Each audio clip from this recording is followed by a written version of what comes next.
வணக்கம் நண்பர்களே, இது உண்மையோ ஆராய்க. நம்ம இந்த சேனலில் இலுமினாட்டி அப்படிங்கிற அரச குடும்பத்தை பற்றி நிறையா செய்திகள் பார்த்துட்டு இருக்கோம். ஒருவேளை உங்களுக்கு இதை பற்றி தெரியாதுன்னா என்னுடைய பழைய காணொலிகளை பார்க்கவும்.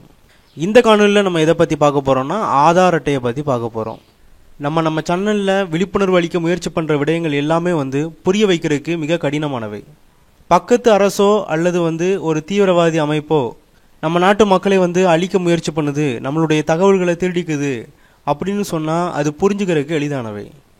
ஆனால் உண்மையில் இவை செய்கிறது எதுவுமே வெளியில் இருக்கவங்க இல்லை, நமது அரசாங்கம் தான் நம்மளை அழிக்க முயற்சி பண்ணிகிட்ருக்கு, அதுக்காக தான் அது உருவாக்கப்பட்டது அப்படின்னு சொல்ல நம்ம முயற்சி பண்ணிகிட்ருக்கோம்.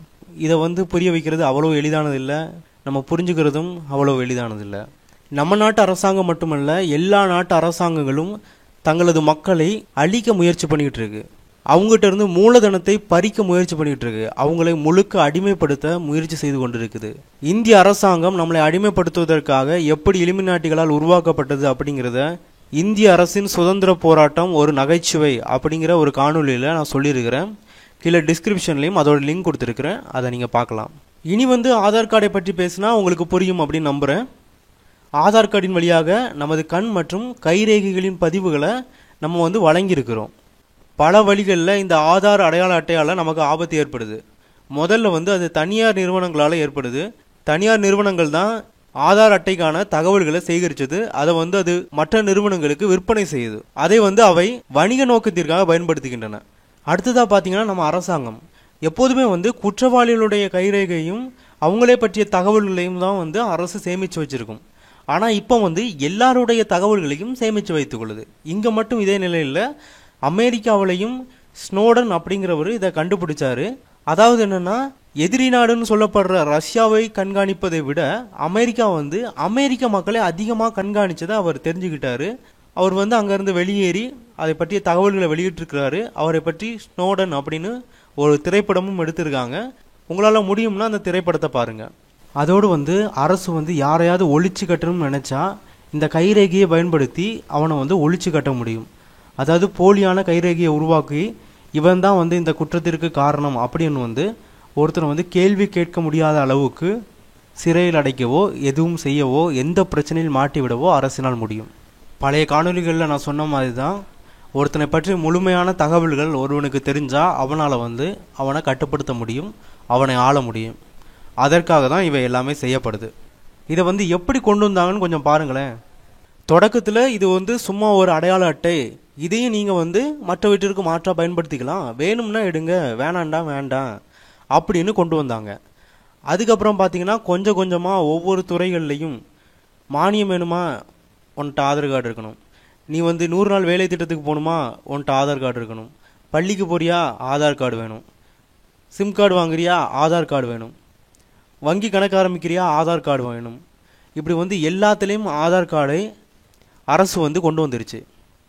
ஆனால் இதில் ஒரு விஷயம் பார்த்தீங்கன்னா, இப்போ சிலர் சொல்லுவாங்க பிஜேபினாலே இப்படி தான், பிஜேபி ஆட்சி வந்தால் இப்படி தான் ஆகும் அப்படின்ட்டு. உண்மையில் எந்த ஆட்சி வந்தாலும் அப்படி தான் இருக்கும். ஏன்னா இந்த அரசாங்கம் இலுமினாட்டிகளால் அவர்களுக்காக உருவாக்கப்பட்டது, நமக்காக இல்லை. இதே பிஜேபி தான் ஆட்சிக்கு வர்றதுக்கு முன்னாடி நாங்கள் ஆட்சிக்கு வந்தால் ஆதார் கார்டை ஒழிப்போம் அப்படின்னு சொன்னிச்சு. ஆனால் ஒழிக்கலை, அவங்க வந்த பிறகு தான் இது பரவலாக்கப்பட்டிருக்கு. இப்படி தான் யார் ஆட்சிக்கு வந்தாலும் எதுவும் மாறாது, ஏன்னா அவங்களுக்கு ஒரு திட்டம் கொடுக்கப்பட்டிருக்கு, அதுபடி தான் எல்லாம் நடந்துகிட்ருக்கும்.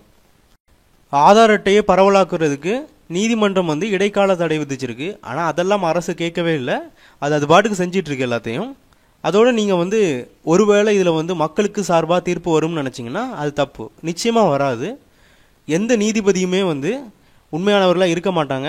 ஏன்னா குறிப்பிட்ட அமைப்புகளில் அவங்க உறுப்பினராக இருந்தால் தான் அவங்களால நீதிபதிகளில் இருக்க முடியும். அந்த அமைப்புகள் வழியாக இலுமினாட்டிகள் அந்த நீதிபதிகளை கட்டுப்படுத்துவாங்க. ஆதார் அட்டை வெறும் அடையாள அட்டையாக நிற்க போகிறதில்ல, இது வெறும் முன்னோட்டம் தான். நம்மளை அட்டைகளை பயன்படுத்துவதற்கு தயார்படுத்திக்கிட்டு இருக்கிறாங்க, அவ்வளவுதான். இனிமேல் ஒரு ஒற்றை அட்டை உருவாக போகுது. அந்த அட்டையில் நம்மளை பற்றிய முழு விவரங்களும் இருக்கும். நமது படிப்பு விவரங்கள், நமது குடும்பத்தை பற்றிய விவரங்கள், நமது மருத்துவ விவரங்கள், நமது சொத்து விவரங்கள், நம்மளுடைய வங்கி விவரங்கள், நம்மளோட வருமான விவரங்கள் அப்படின்னு எல்லாமே இருக்கும். எங்கேனாலும் நம்ம அந்த அட்டையை தான் பயன்படுத்த வேண்டிய நிலை உருவாக்கப்படும். பணத்திற்கு பதிலாகவும் நம்ம அந்த அட்டையை தான் பயன்படுத்த போகிறோம். இதற்கான முன்னோட்டம் தான் அனைத்தும். இந்த அட்டை பயன்பாட்டுக்கு வரும்போது நாம் முழுவதும் அவர்களுடைய கண்காணிப்பில் இருப்போம். நாம் முழுவதும் அவங்க அடிமையாகும் நிலை ஏற்படும். நம்ம என்ன செஞ்சாலும் அவங்களுக்கு தெரிஞ்சிடும், நம்ம என்ன வாங்கினாலும் அவங்களுக்கு தெரிஞ்சிடும். இந்த அட்டை இல்லாமல் நம்மளால் எதுவுமே செய்ய முடியாது அப்படிங்கிற நிலையை உருவாக்குவாங்க. இது விவிலியத்திலும் இருக்குது. அதில் என்ன சொல்லப்பட்டிருக்குன்னா, ஒரு எண் கொடுக்கப்படும். அந்த எண் இருக்கிறவனால தான் வாங்கவோ விற்கவோ முடியும்.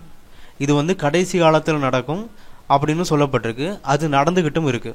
இது எப்படி விவிலியத்தில் வந்தது அப்படிங்கிறதெல்லாம் விவாதத்திற்குரியது. நண்பர்களே, தற்போது நமக்கு பிரச்சனைகள் அதிகரிச்சுக்கிட்டே போகுது. இதற்கான தீர்வாக எனக்கு தெரிகிற ஒன்று, அரசாங்கங்கள் அளிக்கப்பட்டு பழங்குடி வாழ்க்கைக்கு ஒத்த சமூகங்கள் உருவாக்கப்படணும். அதுவும் ஒரு சிறந்த தீர்வாக இருக்கும் அப்படின்னு நான் நம்புகிறேன். உங்களுடைய கருத்துக்களையும் நீங்கள் கீழே பகிர்ந்து கொள்ளலாம். இந்த காணொலி உங்களுக்கு பிடிச்சிருந்துன்னா மறக்காமல் லைக் பண்ணுங்கள். அதோடு அந்த காணொலியை உங்கள் நண்பர்களோடு பகிர்ந்து கொள்ளுங்கள். இன்னும் பல காணொலிகள் வர இருக்கு. அதை உடனுக்குடன் பார்க்க கீழே இருக்க சப்ஸ்கிரைப் பட்டனை கிளிக் பண்ணுங்கள். பக்கத்தில் இருக்க பெல் பட்டனையும் கிளிக் பண்ணி விட்டிங்கன்னா உடனுக்குடன் உங்களுக்கு காணொலி போட்ட உடனே தெரிஞ்சிடும். உடனே நீங்களும் பார்த்துடலாம். நன்றி.